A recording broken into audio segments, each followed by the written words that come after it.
Hello and welcome everyone, welcome back to my channel at the Rupsa ব্লগসে তোমাদের অনেক অনেক স্বাগত। তো আশা করি তোমরা সকলেই ভালো আছো, আমিও ভালো আছি। আর আজকে হচ্ছে অষ্টমী, তাই শুভ অষ্টমী সকলকে। তো আজকে কিন্তু মাসির বাড়িতে চলে এসেছি বিনা কিছু মেকআপ বা কোনো রেডি হয়ে। তাই আজকে ছিল অনেক কাজ, 108টা পদ্ম আমাদের পুজোতে লাগতো, তাই কিন্তু এখানে 108টা পদ্ম আমি ছাড়াচ্ছি। আর হিন্দু ধর্মে 108টা সংখ্যাটি পবিত্র ও পরিপূর্ণতার প্রতীক। আর অনেকে অনেক কাহিনী বলে, কিন্তু আমার জানা একটা কাহিনী আজ তোমাদের সাথে শেয়ার করব। একটি কাহিনীতে আছে ভগবান রামচন্দ্র রাবণ বধের পূর্বে মা দুর্গার পূজা করেন এবং 108টি নীল পদ্ম অর্পণ করেছিলেন। তাই এই এই কারণে কিন্তু এই পূজাটি এখনও জনপ্রিয় এবং প্রচলিত আছে। এবং এটাও বলা হয় পুরাণ মতে যে দেবী দুর্গাকে পদ্ম নিবেদন করলে তিনি কিন্তু ভক্তের মনোবাসনা পূরণ করতেন। তো এই কারণেই কিন্তু 108টা পদ্ম আমি এখানে ছাড়াতে বসে গেছি। সাথে কিন্তু আমাদের ছিল হচ্ছে যেই মাসে আমাদেরকে হেল্প করছে পুজোতে, আর এখানে একটা পুচকি ছিল, সেও কিন্তু এখানে শুরু হয়ে গেছিলো পদ্ম ছাড়াতে। তো বেশ ভালোই লাগছিল। আমি অনেকটাক্ষণ ছাড়ানোর পরে একটু নিচে গেছিলাম রেস্ট নিতে, বা তারপরে আবার ওপরে চলে এসেছি। তো এখানে পদ্মটা বেশ ভালো করে ছাড়ানো হচ্ছে। আর এতগুলো পদ্ম কিন্তু আমাদের লাগছে মা চামুণ্ডার পুজোর জন্য। তো মা চামুণ্ডা পুজোটা আমরা এই বছর মানে যেহেতু অষ্টমীতে হয়, তাই এবছর আমরা একদম সামনে থেকে দেখব। তো মা চামুণ্ডার পুজোর ব্যাপারে একটু কিছু তোমাদেরকে শেয়ার করি। চামুণ্ডা দেবী হলেন মহাশক্তির ভয়ঙ্কর রূপ, যিনি চণ্ড ও মুণ্ড নামক অসুরকে বধ করেছিলেন।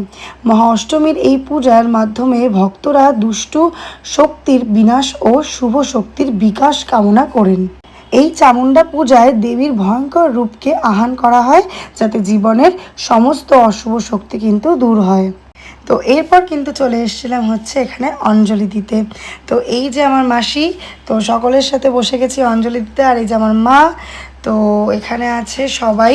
তো চলো অঞ্জলিটা ঝটাপট দিয়ে নিই। তো অঞ্জলি দেওয়ার পরে কিন্তু এখানে সুন্দর করে মাকে আরতি করা হচ্ছে। তো সবসময় না প্রতিদিন কি হয়, অঞ্জলিটা যেই হয়ে যায় মানে পুষ্পাঞ্জলি যেটা আমরা বলি, তারপরে মায়ের দিকে তাকিয়ে থাকতে ভীষণ ভালো লাগে। কিন্তু মানে আজকে কি হবে সেটা আমি বলে দিই। সেটা হচ্ছে যখন মা চামুণ্ডার ওই রূপের পুজো করা হয়, সেই সময় কিন্তু আমাদের বলা আছে যে আমরা মায়ের চোখের দিকে দেখতে পারবো না, কারণ সেটা খুব ভয়ঙ্কর রূপ থাকে। আচ্ছা, এইখানে বলে দিই, এখানে কিন্তু যেরকম 108টা পদ্ম লাগে, সেরকম কিন্তু আজকের দিনে 108টা প্রদীপও জ্বালাতে হয়। এটার মাহাত্ম্য কি তোমাদেরকে সেটাও একটু জানিয়ে দিই। 108টি সংখ্যা কিন্তু ভীষণ পবিত্র। সাথে করে এই 108টা প্রদীপ চামুণ্ডা পুজো কিংবা সন্ধি পুজোর সময় জ্বালানো হয় একটাই কারণে, কারণ মায়ের যে চামুণ্ডার রূপ সেটাকে কিন্তু আহ্বান করতে হয় এই প্রদীপগুলো জ্বালানোর সাথে সাথে।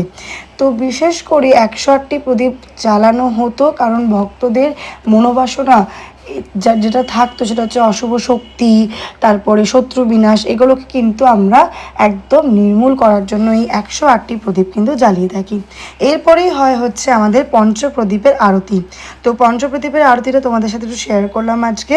তো দেখো মানে এই সময়টা সত্যি কথা বলতে প্রত্যেকটা পুজো মণ্ডপেই হয়, কিন্তু কে কতটা কিভাবে ফিল করতে পারো ঠিক জানি না। তবে আমি সামনে থেকে এবারে যে পুজোটা আমি দেখছি সেটা হচ্ছে যে মায়ের মুখটা পঞ্চপ্রদীপের আরতির সময় ভীষণ উজ্জ্বল করে। তো এখানে হচ্ছে সবাই বসেছিল, পুজো দেখছিল, সবাইকে আমি একটু টাটা করে দিচ্ছিলাম, মানে আর কি নর্মাল আর কি যে মজাটা হয় সেটা আমি করছিলাম। ঢাক বাজাচ্ছে, আমরা সবাই বসে আছি, সবাই খুব মজা করেছি। আমরা প্রত্যেক দিনে আরতির সময় খুবই মজা করতাম আর কি। তো চলো এবার একটু প্যান্ডেলের সামনেটাতে যাওয়া যাক, কারণ তোমরা একটা দিকে দেখো ওখানে অনেক কিছু রাখা আছে, ওগুলো আমি একটা একটা করে বলবো। তো চলো আগে আমরা একটু তাপটা নিয়ে নিই। তো চলে এসছি হচ্ছে এখানে ওই পঞ্চপ্রদীপের তাপটা নিতে। এটা কিন্তু সকালবেলার টাইমটাতেই সব কিছু হচ্ছে। তো এই তাপটা নিয়ে নিলাম, 3বার বলে তাপ নিতে, তবে আমি ভালো করেই নিই আর কি। তাপটা নেওয়ার পরে এই যে মাসিরা নিচ্ছে, পেছনে আমার মেসো দাঁড়িয়ে আছে, মেসোও তাপ নেবে। আর ততক্ষণে কিন্তু প্রদীপ সবই আমাদের সাজানো অলরেডি হয়ে গেছিলো। তো এই যে আমার মেসো এখন যাচ্ছে তাপ নিতে। তো এরপরেই চলে আসছে হচ্ছে বিকেলবেলা। তো চলো বিকেলবেলার কিছু ক্লিপিংস আমাদের সাথে শেয়ার করব, বাট তার আগে এইটার ব্যাপারে আমি একটু বলি। এইটা হচ্ছে শাড়ি, যে শাড়িটা মাকে প্রথমে শাড়ি দিয়ে আরতি করা হয়, কারণ মাকে এই শাড়িটা নিবেদন করা হয়। অ্যাকচুয়ালি কী ব্যাপারটা সেটা হচ্ছে যে প্রতিটা দিন মাকে একটা করে সাজসজ্জার জিনিস কিন্তু আমরা নিবেদন করেছি, কিন্তু সেখানের দিক দিয়ে আমরা শাড়িটাকেও নিবেদন করেছি মায়ের জন্য। তো এখানে শাড়ি দিয়ে মাকে আরতি করা হয়, এটা কিন্তু প্রতিদিনই করা হয়। এটাও কিন্তু সুখ সমৃদ্ধি এইগুলোরই একটা প্রতীক। তো মাকে তুমি যত সুন্দর জিনিস দিয়ে আরতি করো না কেন, প্রত্যেকটা সময়তেই মায়ের মুখটা ভীষণ উজ্জ্বল লাগে। আর তো এইবারের পর্বটা হচ্ছে কিন্তু মালা মাকে পরানোর পর্ব। কারণ এতদিন মালা মা অনেক কিছুই পেয়েছে, কিন্তু আজকের দিনটা মানে অষ্টমীর দিনটা যেহেতু মাকে চামুণ্ডা রূপে পুজো করা হবে, তাই কিন্তু আমাদের এখানে মাকে পরানো হলো নীলকণ্ঠের মালা। তো নীলকণ্ঠের মালা আমরা নিয়ে নিয়েছি। তো চলো, এখানে ঠাকুরমশাই দুজনে কিন্তু নীলকণ্ঠের মালাটা পরিয়ে দেবে। নীলকণ্ঠের মালার পরে কিন্তু আমাদের ঠাকুরমশাই পরিয়ে দিয়েছিল হচ্ছে লাল জবা। তো জবা ফুলের মালাটাও দেখো কি সুন্দর লাগছে মাকে পরানোর পরে। তো তোমাদেরকে যে আমি এইভাবে দর্শন দিতে পারছি মায়ের, তো এটা আমার ভিডিওটা করেও ভীষণ খুশি লাগছি। তো এখানে কিন্তু নিচের ঘটগুলোর ওপরেও মালা পরানো হয়েছে আর সকলকে মালা দেওয়া হয়েছে। এরপরে আমার বন্ধু একটা মালা এনেছিল যেটা ভীষণ সুন্দর ডিজাইন করা। তো সেই মালাটাকেও আমরা এখনই দেব। তো মাসি দেখো মালাটাকে খুলছে। মালাটা পুরোপুরি খুলে যাক, মাকে যখন পরানো হবে তখন তোমাদের আমি দেখাচ্ছি। তো ভীষণ সুন্দর মালাটা, মানে বড্ড ইউনিক প্রথম কথা। আর সেকেন্ড কথা হচ্ছে মায়ের গলাতে ভীষণ সুন্দর লাগছিল। তো চলো ঠাকুরমশাই মালাটা পরিয়ে দেবে। তো দেখো মালাতে শুধু ফুল না, মাঝখানে মাঝখানে যে কালারিং বিডসগুলো লাগানো সেগুলো কিন্তু অসাধারণ লাগছিল। মাকে তুমি যে কোনো মালাই পরাও না কেন সব কিছুতেই খুব সুন্দর লাগে, তবে মানে প্রতিটা মালাতেই মা ভীষণ সুন্দর লাগছিল। আর মালাটা নিজেও কিন্তু দেখতে খুবই সুন্দর। তো যে বানিয়েছে সে কিন্তু খুব ভেবে চিনতে অনেক ইউনিকভাবে কষ্টসৃষ্ট করে মালাটা বানিয়েছে। তো খুব ভাল লাগলো এই জিনিসটা দেখে। তো আমার বন্ধুকে তার জন্য অনেক অনেক থ্যাংক ইউ যে ও এই মালাটা নিয়ে এসছে, আমাদের অবধি পৌঁছে দিয়েছে। খুব সুন্দর লাগছে। তো চলো এরপরে কী কী ক্লিপিংসগুলো আমি তোমাদেরকে দেখাই, কী কী আমাদের সাথে এখানে পুরো দিনটা আমরা কিভাবে কাটালাম। তো মালাটা পরানোর পরে মানে এত অপূর্ব লাগছিল দেখতে। আমরা যে মায়ের কটা ছবি তুলেছি আমরা নিজেও জানি না, সত্যি কথা বলতে। তো ভীষণ সুন্দর লাগছিলো, ভীষণ সুন্দর, মানে বলে বোঝাতেই পারবো না যে সত্যি মাকে কতটা সুন্দর লাগছিল দেখতে। তো এই সব কিছুর পরে কিন্তু প্রত্যেক দিন ঠাকুরমশাই আমাদেরকে চরণমিত্র দেয়। তো চরণমিত্র দেওয়ার পরে কিন্তু আমরা সেটাকে খেয়ে নিয়ে বসে যাই হচ্ছে ব্রেকফাস্ট করতে। যেরকম কথা সেরকম কাজ। এখানে আমি আছি, আমার বন্ধু আছে, আমার মা, আর সাথে কিন্তু আমার মাসিও আছে, ওদিকে ভাইও বসে। তো সবাই মিলে আমরা করব হচ্ছে ব্রেকফাস্ট। তো চলো ফটাফট ব্রেকফাস্টটা করে নিই। আর এখানে মাসিকে হাই করতে বলছিলাম, কিন্তু ভীষণ বিজি, সবাই একটু ফটো এডিটিং করতে বিজি। তো এখানে সে তাই করছিল, ভাই হাই করেছে। তো চলো ব্রেকফাস্টে কী আছে দেখা যাক। তো ব্রেকফাস্টে আছে হচ্ছে আমাদের অষ্টমীর দিনকে ছিল লুচি এবং তরকারি। তো ব্রেকফাস্টে লুচি তরকারি খেয়ে তো ভীষণ খুশি সবাই। তো ব্রেকফাস্টের পরে কিন্তু চলে এসেছিলাম হচ্ছে ওই সেই 108টা প্রদীপ জ্বালাতে। তো এখন সময় ছিল হচ্ছে 108টা প্রদীপ জ্বালানোর। তো দেখো প্রথমে আমার ভাই, আমার মা আর মাসি এখানে অলরেডি স্টার্ট করে দিয়েছে হচ্ছে সাইডের 108টা প্রদীপ জ্বালানোর। তো এরপরে আমিও আসব, কিন্তু এখন সবে ফ্রেমে আছে হচ্ছে মা, মাসি আর আমার ভাই। সাথে আমাদের যে হেল্পিং মানে মাসিটা ছিল সেও কিন্তু অনেক হেল্প করেছে কাজে। তো চলো দেখো কিভাবে প্রদীপগুলো জ্বালানো হয়। তো এখানে আমাদের প্রত্যেকটা প্রদীপে কিন্তু ভীষণ টাইম লাগছিল, কারণ কিছু কিছু প্রদীপ কিন্তু জ্বলতে একটু টাইম নিচ্ছিল। তবে সাইডেরগুলো আমরা ভালো করে জ্বালিয়ে নিয়েছিলাম। তো ওই জন্য মিডিলের প্রদীপগুলো জ্বালাতে আমাদের একটু অসুবিধা হচ্ছিল, বাট স্টিল আমরা সুন্দর করে মিডিলের প্রদীপগুলো জ্বালিয়েছি। তো এই যে আমি চলে এসেছি ফ্রেমে, এখানে প্রদীপগুলো জ্বালাচ্ছি। 108টা প্রদীপ যতক্ষণ না আমরা জ্বালিয়ে কমপ্লিট করব ততক্ষণ মায়ের পুজো আমরা স্টার্ট করতে পারবো না। তো এই 108টা প্রদীপ আমরা জ্বালানোর পরেই কিন্তু আমাদের সময় চলে আসবে হচ্ছে পুষ্পাঞ্জলি দেওয়ার। তো ওই জন্য সবাই এখানে রেডি হয়েছে। ওই পাশে দেখো দিদা খুব ফ্রেমে কম আসে, ওই জন্য ওখানে আমার দিদা রয়েছে। তো যারা যারা দেখোনি তো দেখে নাও, ওইটা আমার দিদা। ফ্রেমে একটুখানি দেখা গেছে, কারণ ফ্রেমে কিন্তু দিদাকে আমি খুব কম নিতে পারি। তো এই যে শুরু হয়ে গেছে হচ্ছে মা চামুণ্ডার পুজো। তো তোমরা সকলে দর্শন করো ভালো করে মা চামুণ্ডার পুজোটা।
লাঞ্চ সরি হ্যাঁ গরম কি বলছো ভাই? ভাই বলে পেটটা ভার লাগছে তো ভালো আমাদেরও। Hello and welcome everyone, welcome back to my channel Rupsa Saha ব্লগসে তোমাদের অনেক অনেক স্বাগত। তো সকলকে জানাচ্ছি শুভ অষ্টমী। অষ্টমীর দিন সকলের ভালো কাটুক, সুস্থ কাটুক, এভাবেই আনন্দ করো। তো আজকের দিনটা শুরু হয়েছিল হচ্ছে আমাদের পুষ্পাঞ্জলি দিয়ে। তো আমরা পুষ্পাঞ্জলি দিয়ে কমপ্লিট করে ব্রেকফাস্ট করা কমপ্লিট, তারপরে ব্রেকফাস্ট করে সব কিছু ফ্রেশন আপ হয়ে লোকজন আসতে স্টার্ট করলো, তাদেরকে অ্যাটেন্ড করা, তারপরে আমাদের লাঞ্চ হলো। তো এই সব হওয়ার আগে, লাঞ্চের আগে কিন্তু আমাদের ছিল হচ্ছে যে মায়ের যে চামুন্ডা রূপটা, আজকে চামুন্ডা রূপের যে পুজোটা সেটা শুরু হয়েছিল। তো তার জোগাড়যন্ত্রী করলাম সব কিছু, সকালবেলা এসেই পদ্ম ফুলগুলোকে ছাড়ানো, সব কিছু করে ঠোরে রেডি। আর এখানে হচ্ছে 108টা প্রদীপ, একটু দেখা, এগুলো সব জ্বালিয়ে রেডি ছিল যখন আমাদের পুজো হচ্ছিল, এখন নিভিয়ে দেওয়া হয়েছে। তারপরে এই দিকটা দেখো, এদিকে তোমরা অনেকে দেখতে পাবে হচ্ছে এখানে মায়ের জন্য যে আমরা ফুল এখানে ছাড়িয়েছিলাম সেগুলো, ঠিক আছে, তো এখানে সব রয়েছে। আর এর সাথে সাথে আজকে আমরা একটা ঝুড়ির মধ্যে, বড় ঝুড়ির মধ্যে কিন্তু আমরা পুরো ফুলগুলোকে ছাড়িয়ে রেখেছিলাম। সেগুলোই কিন্তু আমাদের লাঞ্চের আগে যখন মায়ের পুজো হয় তখন কিন্তু আমাদেরকে ফুল ছুটতে হয়েছিল, তো মানে ফুল দিতে হয়েছিল আর কি। আর তো এই সব করে ঠোরে আমরা কিন্তু ভালো করে অঞ্জলি দিলাম। আর অঞ্জলি দেওয়ার পরে আমরা লাঞ্চ করে নিয়েছি। তো লাঞ্চের পরে এখন আমি জায়গাটাকে পুরো ক্লিন করে আমরা এখন লাইট ফাইট ওই দিকের বন্ধ করে নিচে যাব, কারণ মণ্ডপের লাইটটা বন্ধ করা যায় না। তো নিচে গিয়ে একটু ফ্রেশ হব, প্রচণ্ড গরম লাগছে এমনিতেই, তো একটু ফ্রেশ হব। ফ্রেশন আপ হয়ে কিন্তু আবার আমাদের বিকেল বেলার একটা সন্ধ্যা আরতি রয়েছে। তো সন্ধ্যা আরতিটা কমপ্লিট করার পরে আজকের দিনটা এতটাই সমাপ্তি হবে। কিন্তু সন্ধ্যা আরতির ক্লিপিংসগুলো তোমাদের সাথে অবশ্যই শেয়ার করব। তো যদি কিছু এই ব্লগে ভালো লেগে থাকে তাহলে অবশ্যই কিন্তু লাইক, শেয়ার, কমেন্ট করতে একদম ভুলবে না। আর এভাবেই দেখতে থাকো, সাপোর্ট করো। আর কালকের দিনটার জন্য অপেক্ষায় রইলাম আমি। তো কালকেও ব্লগ আসতে চলেছে, তো এভাবেই সাপোর্ট করো। টাটা। তো আবারও চামুন্ডা মায়ের পুজোর সময় ক্লিপিংস অ্যাড করেছি, কারণ এটাই তোমাদের সাথে শেয়ার করব যে আমি তো ভালো করে পুজো দিলাম, তোমরা কেমন দর্শন করলে সেটা কিন্তু অবশ্যই কমেন্ট বক্সে জানাতে একদম ভুলো না। তোমাদের কেমন লাগলো এই পুরো পুজোটা সেটাও কিন্তু তোমরা কমেন্ট বক্সে জানিও। তো তোমাদের কমেন্টস পড়তে আমার সত্যিই খুব ভালো লাগে, নিজেকে আমি তোমাদের সাথে ভীষণ অ্যাটাচ ফিল করি। তো এরপরে এটা কমপ্লিট হওয়ার পরে কিন্তু ছিল হচ্ছে আমাদের চণ্ডীপাঠের পর্ব। তো চণ্ডীপাঠ হয়ে যাওয়ার পরেই ছিল হচ্ছে সন্ধ্যা আরতি। তো সেটা কমপ্লিট করে আমি কোথায় গেলাম দেখো। তো সন্ধ্যা আরতি কমপ্লিট হয়ে গেছে। সন্ধ্যা আরতি কমপ্লিট করে আমরা নিচে ছিলাম এতক্ষণ, তো আবার ওপরে এসেছি, একটু বসন কিছু ছিল। তো বেসিক্যালি আমি রেডি হয়ে এসেছিলাম বিকজ অফ বেরাবো বলে। তো তোমরা দেখতেই পাচ্ছ full on ready with western dress. তো ওয়েস্টার্নটা আজকে ফার্স্ট টাইম পরলাম, কারণ এতদিন ট্র্যাডিশনাল পরছিলাম আর কি। তো ফার্স্ট টাইম পরে আজকে বেরাবো, ভাবলাম তো সাউথের দিকেই যেতাম, বাট আনফর্চুনেটলি আজকে ভীষণ পরিমাণে বাইরে বৃষ্টি পড়ছে। তো মানে বুঝতে পারছি না যে আদৌ বেরোতে পারবো কি পারবো না। অবশ্যই একটা স্যাড মুড হয়ে গেছে অলরেডি, বিকজ যারা তোমরা বেরাচ্ছ এভরিডে, যারা হোল নাইট করছো, তাদের একটা আশা থেকে যায় যে এতদিন ওয়েদারটা ভালো গেল, মেবি আজকেও পাবো। তো এই আশাতেই সকালে হয়তো বেরিয়েও গেছে, কেউ বেরোবে ভাবছে। তো তাদের মুডটা আমি ফিল করতে পারছি কীরকম হচ্ছে, কারণ এত এক্সাইটমেন্ট নিয়ে যারা রাত্রি বেরাবে ভাবে তাদের তো অবভিয়াসলি খুব খারাপ লাগছে। তো আমিও তোমাদের ফিল করতে পারছি, আমারও খুব খারাপ লাগছে। তো রেডি হয়ে বসে আছি, কখন বৃষ্টি থামবে জানি না, আদৌ আজকে বেরোতে পারবো কি না সেটাও জানি না। তো এটাই বলবো যে যদি আমি বেড়াতে আসতে পারি তাহলে অবশ্যই তোমরা আমি কী কী ঠাকুর দেখতে এবং আমার কী ফিলিংস হলো, ঠাকুরগুলোকে দেখে কীরকম লাগলো প্যান্ডেলগুলো, অবশ্যই তোমাদের আমি জানাবো। আর যদি না বেরোতে পারি তাহলে এখানেই ভিডিওটা শেষ হয়ে যাবে। এইভাবেই তোমরা দেখতে থাকো। আর যদি কিছু এই ব্লগটাতে ভালো লেগে থাকে, ইন্টায়ার আমাদের মানে এই আজকের ব্লগটা অষ্টমী, তাহলে কিন্তু অবশ্যই লাইক, শেয়ার, সাবস্ক্রাইব আর কমেন্ট করতে একদম ভুলো না। সঙ্গে থেকো, পাশে থেকো। আর আমি এটাই তোমাদের বলবো যে মন খারাপ করো না, বৃষ্টি থামলে কেউ বেরিয়ে হোক, আর বৃষ্টি না থামলে কালকে দেখা হচ্ছে নতুন একটা ব্লগের সাথে। শুভ অষ্টমী। তো গাইজ আমরা ফাইনালি বৃষ্টি থামার পরে কিন্তু চলে এসেছি ঠাকুর দেখতে। আর অনেকটা রাত্রি হয়ে গেল, আমরা বেরিয়েছি, প্রচণ্ড টায়ার্ড, বাট স্টিল আমাদের সাউথের কয়েকটা ঠাকুর দেখা বাকি ছিল, তাই ওটাই কমপ্লিট করবো। আজকে এসছি হচ্ছে এই যে পেছনে আমাদের কেন্দুয়া শান্তি সংঘ। তো চলো ফার্স্টে কেন্দুয়া শান্তি সংঘ দেখি, তারপরে কোথায় যাই তোমাদেরকে আমরা আপডেট করবো। টাটা। কেন্দুয়া শান্তি সংঘের থিমের নাম ছিল হচ্ছে নিগুড়, যেটাকে আমরা ইংলিশে বলে থাকি দ্য মিস্টিক্যাল। তো থিম পরিকল্পনা ও মণ্ডপ নির্মাণের কাজ করেছেন শিল্পী সিনোগ্রাফার সুশান্ত ও শিবানী পাল। এই থিমের মাধ্যমে কেন্দুয়া শান্তিসংঘ হয়তো এমন ভাবমূর্তি গড়তে চায় যেখানে দর্শক মণ্ডপে আসার পর শুধু দেখতে পাবেন না, বরং অনুভব করবেন, প্রশ্ন করবেন, ভাববেন এই মায়া, এই আলোর ছায়া, এই ছন্দগুলোর আড়ালে আসলে কি আছে। এই প্যান্ডেলের প্রতিটি বস্তুর পেছনে কিন্তু একটা অর্থ বা রহস্য লুকিয়ে আছে, যা বাস্তব বা দৈনন্দিকে আমরা বুঝতে পারি না। সেই অজ্ঞাত ও অদৃশ্য দিককে সামনে তুলে এনেছে কেন্দুয়া শান্তি সংঘ। সৃজনশীলতা ও শিল্পের সহায়তায় রহস্যময় পরিবেশ তৈরি করেছেন কেন্দুয়া শান্তি সংঘ। রং, আলো, ছায়া, প্রকৃতি সবই কিন্তু এই থিমের অংশ হয়েছে আজ। দেখো যেরকম সামনে চাঁদের যে বড় ওরা আকারটা তৈরি করেছে, সেটাই বা কি মায়ের কথা বলছে। আমরা সকলেই প্যান্ডেল দেখি, কিন্তু কেউ কি এই প্যান্ডেলের থিমের পেছনে কি লুকিয়ে আছে সেটা কোনোদিনও জানার চেষ্টা করেছি? এই যে প্যান্ডেলের ভেতরে যে একটা ভীষণ পিসফুল একটা সাউন্ড বা মিউজিক, সেটা কেন বাজছে সেটাও কি আমরা জানি অ্যাকচুয়ালি কেন বাজছে? নিগুড় শব্দটির অর্থ হচ্ছে রহস্যময়, কিংবা যা সরলভাবে বোঝা যায় না, যার পেছনে গভীর অর্থ বা গোপন রহস্য থাকে। ইঙ্গিতপূর্ণ আভাস নয়, কিছু অংশ প্রকাশিত, কিছু অংশ অদৃশ্য থেকে যায় হচ্ছে এই থিম নিগুড়। তো চলো এরপরে আমরা যাচ্ছি হচ্ছে আর একটা প্যান্ডেলে। তো চলে এসেছি সেই প্যান্ডেলটা, সেটা হচ্ছে পূর্বাচল শক্তি সংঘ। তো চলো দেখি এখানের কি থিম। তো এখানে থিমের নাম হচ্ছে মাঠ খোদাই কাঠ খোদাই। থিম শিল্পীর নাম পার্থ দাশগুপ্ত। মাঠ খোদাই ও কাঠ খোদাই এই দুটি শব্দ একসাথে রাখা হয়েছে, যেখানে মাঠ এবং কাঠ শব্দের সঙ্গে খোদাই যুক্ত, অর্থাৎ খোদাই করা, খোদাইয়ের শিল্পকলা বিষয়কে থিমের কেন্দ্রে আনা হয়েছে। থিমটি মণ্ডপ ডিজাইন ও অলঙ্করণে খোদাই ও নকশার প্রতি বিশেষ গুরুত্ব দেবে। যেমন কাঠ খোদাই মানে উড কার্ভিং ও মাটির খোদাই মানে আর্থ বা গ্রাউন্ড কার্ভিং। থিম নাম থেকেই এই ধারণা পাওয়া যায়।